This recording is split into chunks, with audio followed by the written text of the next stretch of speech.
Hello everyone. चलो बच्चे, आपका सेक्शन 64 सबसेक्शन 1 क्लॉज 2 आगे हम कंटिन्यू करते हैं। चलो बेटा, अपनी मेरी बात ध्यान से सुनना। अब जो हम डिस्कशन करने वाले हैं, देखो उसने कहा if husband and wife both have substantial interest in the concern, मतलब पता है अब क्या है, अब दोनों का कंसर्न में क्या है बेटा, सब्सटैंशियल इंटरेस्ट। हो सकता है कोई पार्टनरशिप फर्म हो जिसमें दोनों पार्टनर्स हो, हस्बैंड भी पार्टनर है, वाइफ भी पार्टनर है। या हो सकता है कोई कंपनी हो जिसमें हस्बैंड भी 20% इक्विटी शेयर से ज्यादा होल्ड करता है और वाइफ भी 20% इक्विटी शेयर से ज्यादा होल्ड करती है, मतलब दोनों का क्या है, सब्सटैंशियल इंटरेस्ट। अच्छा, फिर उसने क्या कहा, and both are receiving remuneration because of interest in the concern। अब सुनो, दोनों का सब्सटैंशियल इंटरेस्ट है और दोनों को ही फर्म से बताओ बेटा क्या मिल रही है, रेमुनरेशन। अब सुनो क्या कह रहा है सेक्शन 64 क्लॉज 1, आ जाओ आगे। अब सुनो सेक्शन 64 क्लॉज 1 क्या कह रहा है, एक कंसर्न है। अब कंसर्न पार्टनरशिप भी हो सकती है, कंपनी भी हो सकती है। इस कंसर्न में मिस्टर ए का भी सब्सटैंशियल इंटरेस्ट है। इस कंसर्न में मिस्टर ए का भी सब्सटैंशियल इंटरेस्ट है, ठीक है।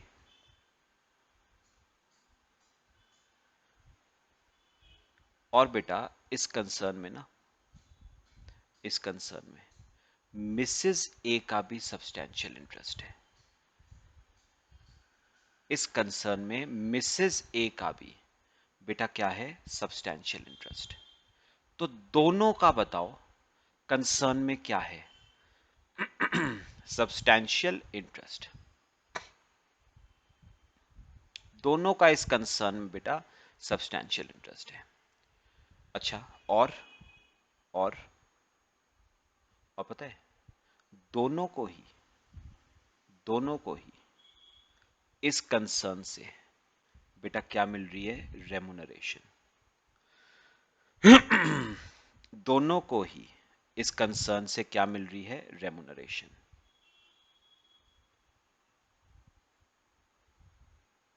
दोनों को ही इस कंसर्न से रेमुनरेशन मिल रही है, मिस्टर ए को भी और मिसेस ए को भी। इस कंसर्न से क्या मिल रही है बेटा, remuneration. Remuneration salary, fees, commission, जो मर्जी कह लो आप, दोनों को ही इस कंसर्न से क्या मिल रही है, रेमुनरेशन। अब दिक्कत ये आती है, दोनों का ही सब्सटैंशियल इंटरेस्ट है, दोनों को ही रेमुनरेशन मिल रही है कंसर्न से, तो क्लबिंग किसके हैंड्स में होगी, है ना। बेटे देखो, जब एक का सब्सटैंशियल इंटरेस्ट है, दूसरे को रेमुनरेशन मिल रही है, तो ऑब्वियस सी बात है क्लबिंग उसके हैंड्स में होगी जिसका सब्सटैंशियल इंटरेस्ट है। अब दोनों का ही सब्सटैंशियल इंटरेस्ट है, दोनों को ही रेमुनरेशन मिल रही है, तो बेटा क्लबिंग किसके हैंड्स में क्लबिंग की जाएगी। तो उन्होंने कहा clubbing will be done in hands of that person, in hands of that person whose total income is greater। तो उन्होंने यहां पर पता है कंसेप्ट क्या रखा है, उन्होंने कहा है क्लबिंग उसके हैंड्स में करना जिसकी टोटल इनकम ज्यादा होगी, जिसकी टोटल इनकम क्या होगी, ज्यादा। तो मेरी बात सुनो, दोनों का ही सब्सटैंशियल इंटरेस्ट है, दोनों को ही रेमुनरेशन मिल रही है, तो क्लबिंग फिर किसके हैंड्स में करोगे, क्लबिंग उसके हैंड्स में होगी जिसकी टोटल इनकम दूसरे के कंपैरिजन में बच्चे ज्यादा होगी। बात समझ आई, ठीक है। कॉपी करो पहले से। कॉपी करो।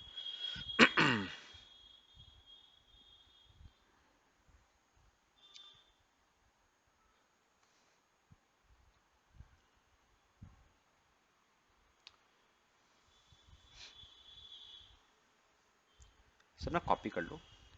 अच्छा अब आओ एक बार जरा नोट्स पे अपने क्या कहता है। देन देखो क्या कहा है उसने, then remuneration of both shall be clubbed in hands of that spouse whose total income is greater. ठीक है, जिसकी टोटल इनकम बेटा ज्यादा होगी उसके हैंड्स में दोनों रेमुनरेशन टैक्सेबल होंगी। तो मेरे को एक बार बताओ, मेरे को एक बार बताओ, अगर सुनो, अगर हस्बैंड की इनकम ज्यादा है टोटल इनकम, तो हस्बैंड की तो हस्बैंड के हैंड्स में होनी ही है, वाइफ की भी हस्बैंड के हैंड्स में होगी क्लब। और अगर वाइफ की टोटल इनकम ग्रेटर है तो वाइफ की वाइफ के हैंड्स में तो टैक्सेबल होगी ही होगी, हस्बैंड की भी वाइफ के हैंड्स में टैक्सेबल होगी। ठीक है। अच्छा फिर अब एक बात आती है, और what do you mean by the word बेटा सब्सटैंशियल इंटरेस्ट? ये सब्सटैंशियल इंटरेस्ट का क्या मतलब है? सब्सटैंशियल इंटरेस्ट का मतलब है अगर कंसर्न कंपनी है, मेरे को बताओ, अगर कंसर्न कौन है बेटा? कंपनी है। अगर कंसर्न कंपनी है तो उस केस में सब्सटैंशियल इंटरेस्ट होगा if individual along with his relatives, important बात, if individual along with his relative hold hold not less than 20% equity shares. फिर से इंपॉर्टेंट बात, कौन से shares? Equity shares. Not less than मतलब एटलीस्ट।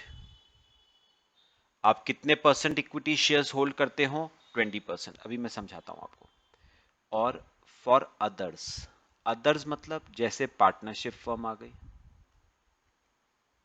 अदर्स में आपका पार्टनरशिप फर्म आ गई, तो पार्टनरशिप फर्म के केस में बेटा क्या होगा?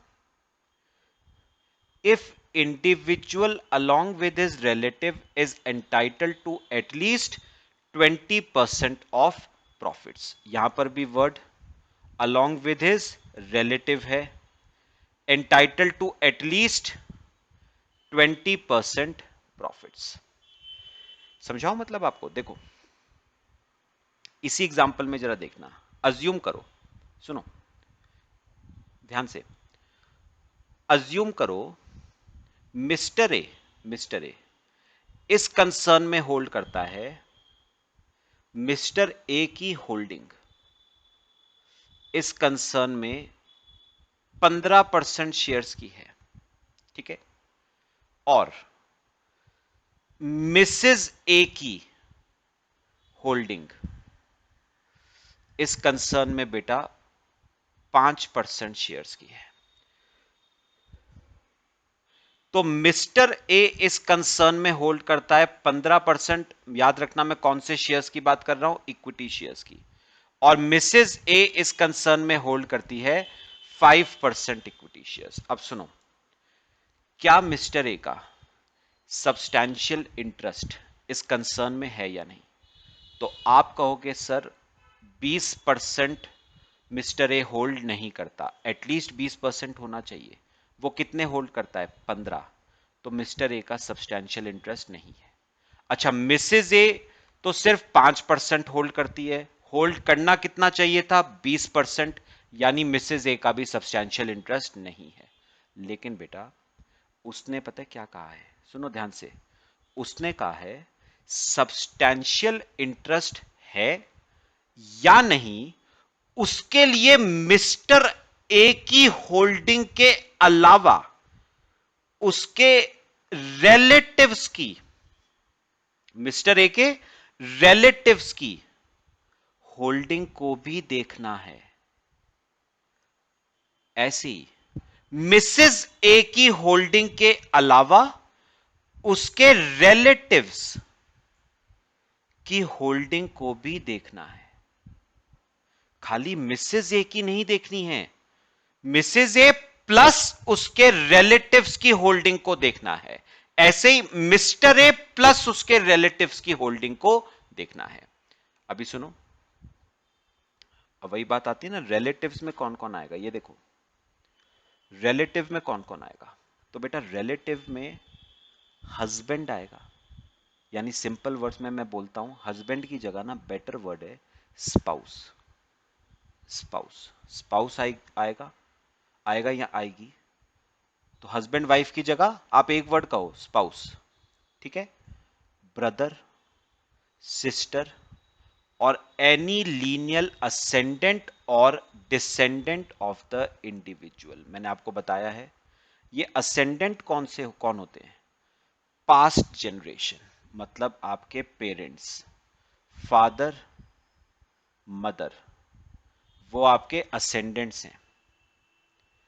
फादर मदर आपके असेंडेंट्स हैं। और डिसेंडेंट, डिसेंडेंट में आपकी आने वाली जनरेशन आ जाती है, मतलब सन डॉटर, ये आपके डिसेंडेंट हैं।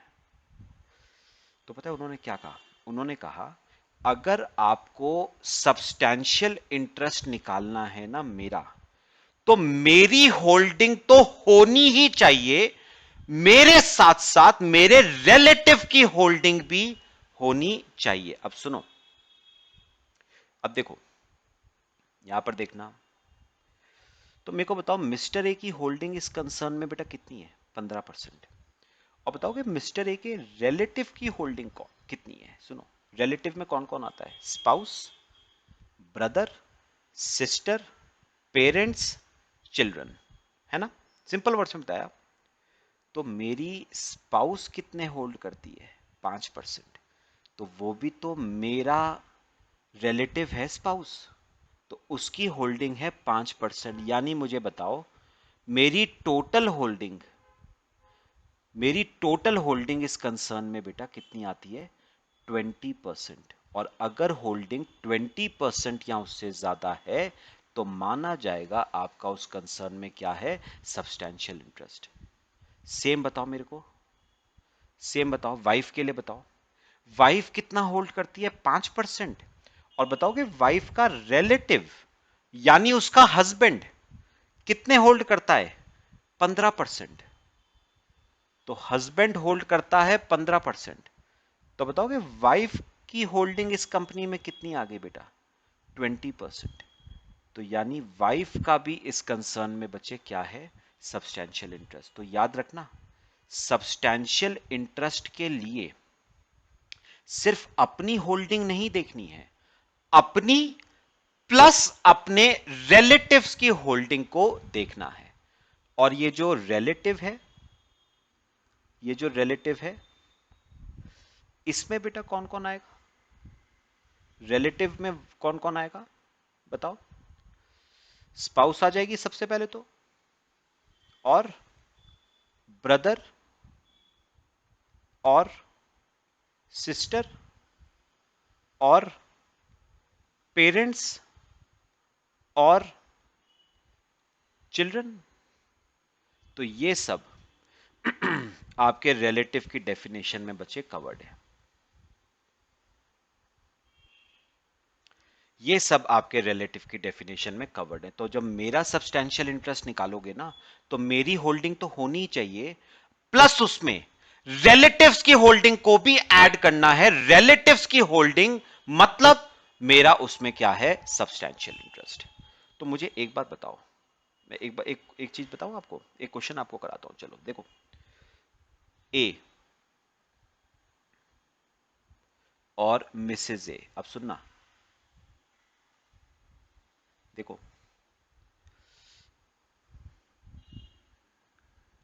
ए की खुद की होल्डिंग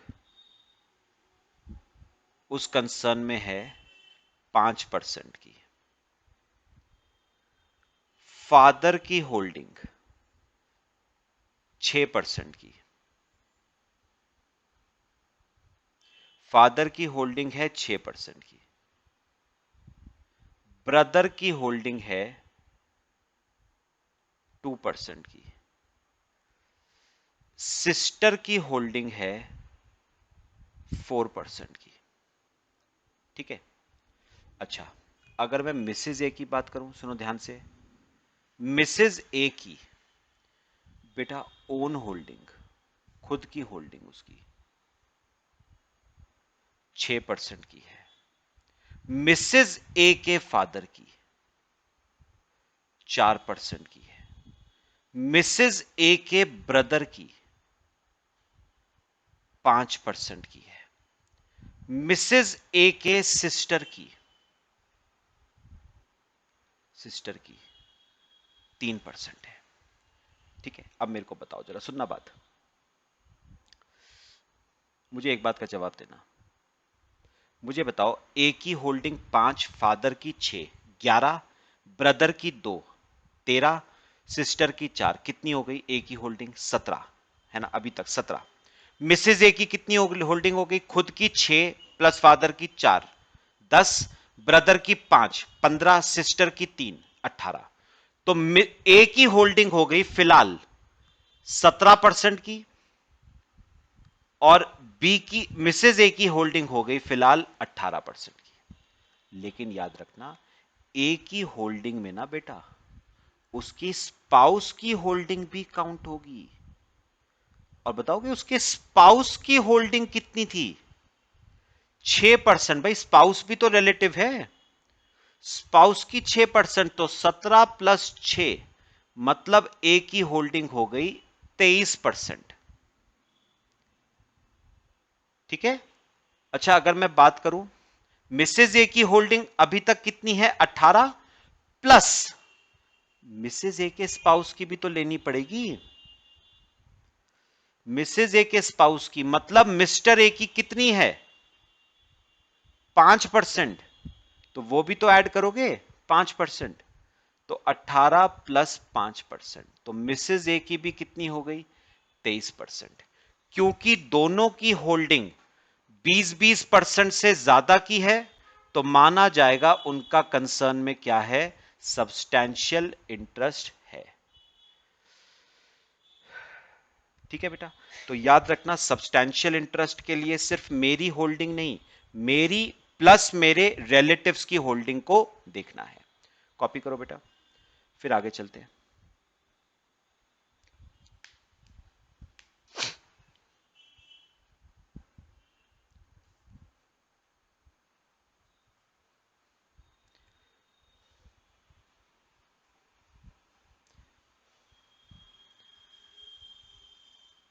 तो मेरी 5 है, मेरे फादर की 6 है, ब्रदर की 2 है, सिस्टर की 4 है, और स्पाउस की 6 है। तो टोटल 23 हो गई। ऐसे ही स्पाउस की, मिसेज ए की 6 है, उनके फादर की 4 है, ब्रदर की 5 है, सिस्टर की 3 है, और उसके स्पाउस की मतलब मिस्टर ए की 5 है। ठीक है, तो दोनों की होल्डिंग कितनी हो गई? 23%। दोनों का क्या है? Substantial interest. बात समझ आई बेटा? तो नीचे एक लाइन लिख लेना, both have substantial interest in the concern. लिख लो, both have substantial interest in the concern. चलो बेटा, इसी के साथ आपका ना ये सेक्शन कंप्लीट हो गया। Section 64 clause, section 64 subsection 1 clause 2 ये कंप्लीट हो गया। अब मैंने यहाँ पर ना 2 एग्जाम्पल्स दिए हैं, हम उन एग्जाम्पल्स को बेटा सॉल्व करेंगे। आओ मेरे साथ साथ बेटा पढ़ते हैं। चलो बेटा देखो, mister A holds shares carrying 25% voting power. तो सीधे सीधे बात करें तो मिस्टर ए का होल्डिंग कितनी है? 25% ना। तो उसका इस कंसर्न में क्या आ गया? सब्सटैंशियल इंटरेस्ट आ गया।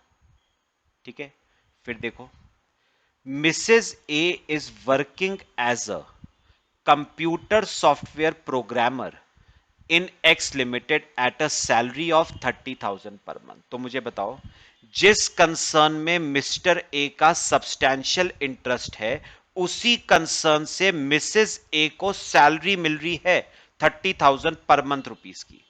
अच्छा, she is however not qualified for the job, मतलब ना उसके पास कोई क्वालिफिकेशन है, ना टैलेंट है, ना स्किल है, ना नॉलेज है, ना एक्सपीरियंस है, कुछ नहीं है। Other incomes of mister A and Mrs A R 7 lakh and 4 lakh respectively. Compute gross total income of Mr. A and Mrs. A. चलो आओ बेटा क्वेश्चन समझते हैं पहले, और मेरे साथ साथ देखो एग्जाम्पल। क्या एग्जाम्पल है सुनो। एक कंपनी है एक्स लिमिटेड, एक कंपनी है एक्स लिमिटेड, ठीक है बेटा। इस कंपनी में ना मिस्टर ए, इस कंपनी में मिस्टर ए का बच्चे क्या है, सब्सटैंशियल इंटरेस्ट है। इस कंसर्न में मिस्टर ए का क्या है बेटा, सब्सटैंशियल इंटरेस्ट। क्यों? क्योंकि मिस्टर ए इस कंसर्न के बेटा 25% शेयर्स क्या करता है, होल्ड करता है। 25% शेयर्स क्या करता है, होल्ड करता है। तो उसका इस कंसर्न में क्या है, सब्सटैंशियल इंटरेस्ट। अब सुनो, इसी कंसर्न में उसकी वाइफ मिसेज ए बेटा एम्प्लॉयड है, जॉब करती है। इसी कंसर्न में उसकी वाइफ मिसेज ए एम्प्लॉयड है, जॉब करती है, और कंपनी से उसकी वाइफ को बेटा क्या मिलती है, सैलरी। कितनी, 30,000 पर मंथ। बात समझ आई? ठीक है। और इंपॉर्टेंट बात क्या है, इंपॉर्टेंट बात क्या है, कंपनी से जो सैलरी मिसेज ए को मिलती है ना, वो उसकी क्वालिफिकेशन के हिसाब से नहीं है। मतलब जो सैलरी उसे मिलती है वो जस्टिफाइड नहीं है। वो सैलरी जो उसे मिलती है वो जस्टिफाइड नहीं है। तो ऐसे केस में लॉ ने क्या कहा था, लॉ ने कहा था अगर एक इंडिविजुअल का सब्सटैंशियल इंटरेस्ट है और उसी कंसर्न में उसकी स्पाउस इंप्लॉयड है जहां से उसको सैलरी मिलती है, तो एक बात याद रख लेना बेटा, वो सैलरी मिसेज ए के हैंड्स में टैक्सेबल नहीं होगी। क्यों? क्योंकि सैलरी मिसेज ए को एज पर हर क्वालिफिकेशन नहीं मिलती है। इंस्टेड वो सैलरी टैक्सेबल हो जाएगी in the hands of mister A. तो यहां पर लिखो, फिर सॉल्व करते हैं। Salary received by Mrs A shall be taxable in hands of mister. अभी मैं काम की बातें बताऊंगा आपको बहुत। तो किसके हैंड में टैक्सेबल हो जाएगी सैलरी मिसेज ए की, मिस्टर ए के हैंड्स में क्या होगी, टैक्सेबल। ठीक है, कॉपी करो इसे। फिर मुझे बताना हमें निकालना क्या था। हमें ना ग्रॉस टोटल इनकम कैलकुलेट करनी थी। ठीक है, कॉपी कर लो पहले।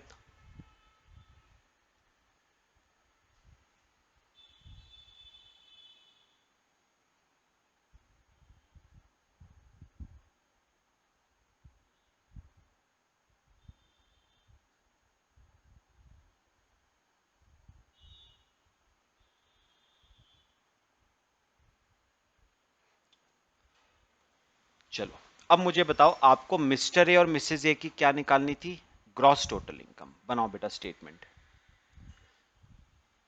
Statement showing gross total income.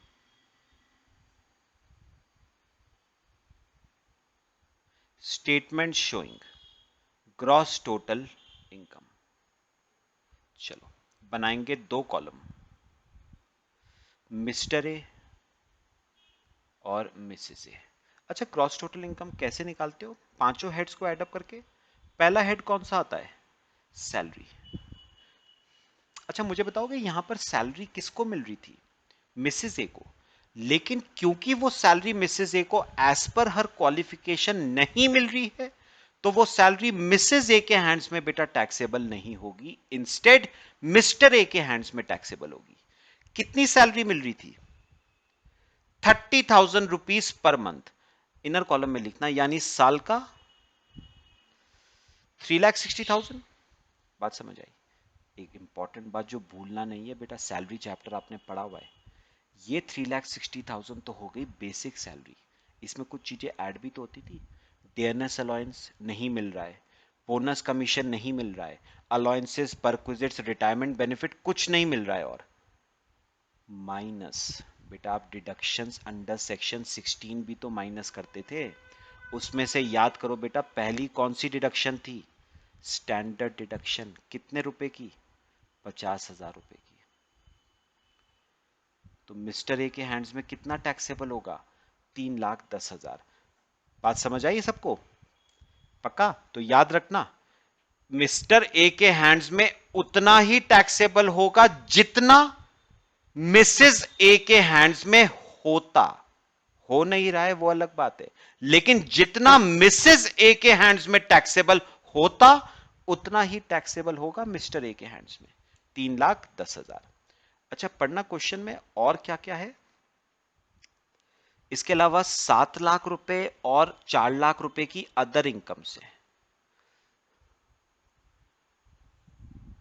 तो मैं अदर इनकम्स लिख लूं सीधे। मिस्टर ए की अदर इनकम कितने की है? 7 लाख रुपए की। और मिसेज ए की 4 लाख की। याद रखना, इस 4 लाख की क्लबिंग मत कर देना, क्लबिंग सिर्फ सैलरी की है बस। ये आपकी बेटा ग्रॉस टोटल इनकम आ गई। 10 लाख 10,000 मिस्टर ए की, और 4 लाख मिस्टर बी की। कॉपी कर लो बेटा ग्रॉस टोटल इनकम।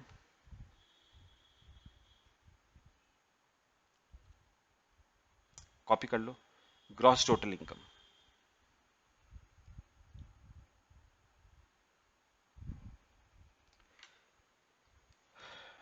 अच्छा अब देखो, इसी क्वेश्चन का सेकंड पार्ट उसने क्या कहा है? What will be your answer if Mrs. A was qualified for the job? तो अगर मिसेज ए क्वालिफाइड होती तो क्या होता? तब तो क्लबिंग ना होती ना, उसकी सैलरी उसी के हैंड्स में टैक्सेबल होती। बनाओ statement showing gross total income. बनाओ बेटा, हेडिंग लिखो, statement showing gross total income.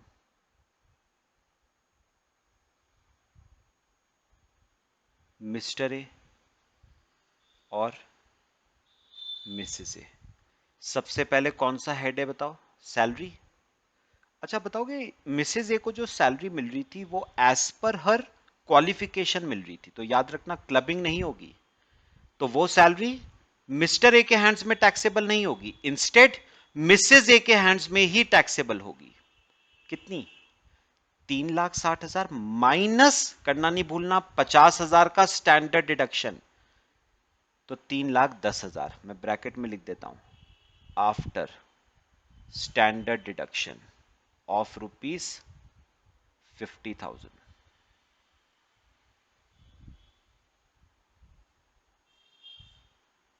After standard deduction of ₹50,000। अच्छा इसके अलावा दोनों की अदर इनकम्स थी, मिस्टर ए की 7 लाख रुपए की, मिसेज ए की 4 लाख रुपए की।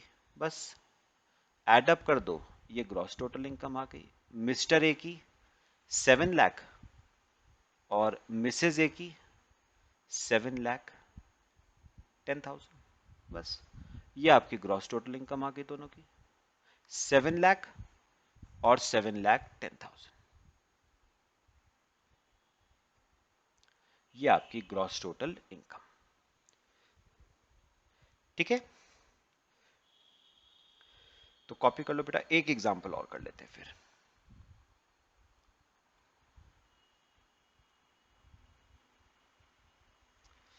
चलो आ जाए, आओ बेटा एक और एग्जांपल देखो।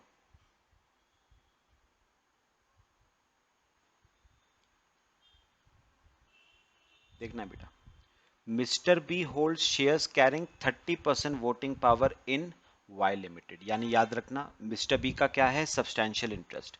Mrs B is working as an accountant in Y limited getting income under the head salary computed. अब ये वर्ड सुनना, वर्ड इंपॉर्टेंट है, कंप्यूटेड। कंप्यूटेड का मतलब पता है क्या हुआ, ये नेट सैलरी है, ग्रॉस सैलरी नहीं है ये नेट सैलरी है।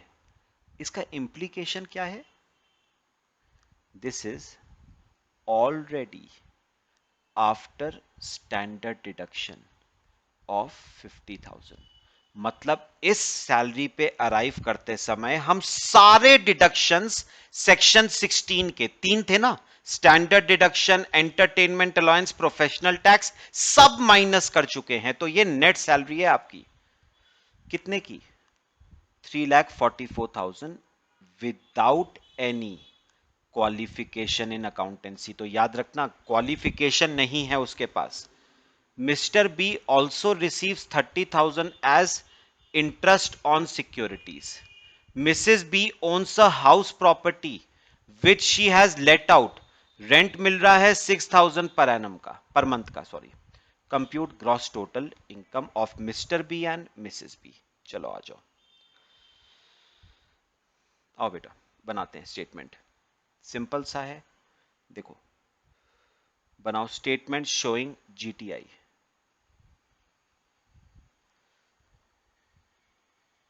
Statement showing gross total income, Mr B, Mrs B. अब ध्यान से देखनी है मेरी बात बेटा, मुझे बताओ सबसे पहला हेड कौन सा आता है बेटा, सैलरी। मुझे बताओ मिसेस बी को नेट सैलरी कितनी मिल रही थी वाई लिमिटेड से, बताओ। 3,44,000 ये नेट है, मतलब स्टैंडर्ड डिडक्शन ऑलरेडी माइनस हो चुका है। वैसे ये सैलरी मिसेस बी के हैंड्स में टैक्सेबल होनी चाहिए थी, लेकिन क्योंकि क्वालिफिकेशन के बगैर मिल रही है तो ये मिस्टर बी के हैंड्स में टैक्सेबल हो जाएगी। अगला हेड आता है इनकम फ्रॉम हाउस प्रॉपर्टी। अच्छा थोड़ा सा ये मुझे बताना, ये आप हाउस प्रॉपर्टी हेड की इनकम कैसे निकालते थे, जीएवी। अच्छा बताओ कितने रुपए रेंट पे दिया था आपने, 6,000 पर मंथ के रेंट पे, तो 72,000 माइनस म्यूनिसिपल टैक्सेस कुछ नहीं है, तो एनएवी 72। क्या माइनस करते थे, standard deduction at the rate of 30%, तो 21,600 का स्टैंडर्ड डिडक्शन, तो 50,400 की इनकम आ गई किसकी, मिसेस बी की है ये, ना कि मिस्टर बी की, 50,400। अच्छा और क्या है, इंटरेस्ट मिल रहा है on securities, other sources head का पार्ट है, इंटरेस्ट ऑन सिक्योरिटीज कितने का जरा देखना, 30,000 रुपए का इंटरेस्ट मिल रहा है मिस्टर बी को, 30,000 का इंटरेस्ट मिल रहा है मिस्टर बी को, तो मिस्टर बी में आ जाएगा बस। चलो मिस्टर बी की बताओ जीटीआई 3,74,000 और मिसेस बी की 50,400। ये आ गई बेटा आपकी ग्रॉस टोटल इनकम।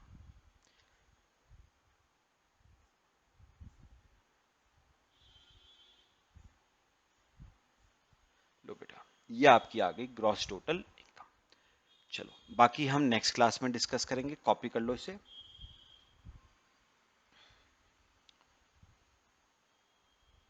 कॉपी कर लो।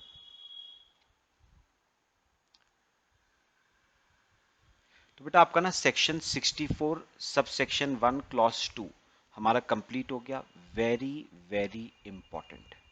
ये प्रैक्टिकल लाइफ में बेटा बहुत काम आता है। ठीक है, चलो बाकी हम नेक्स्ट क्लास में डिस्कस करते हैं। थैंक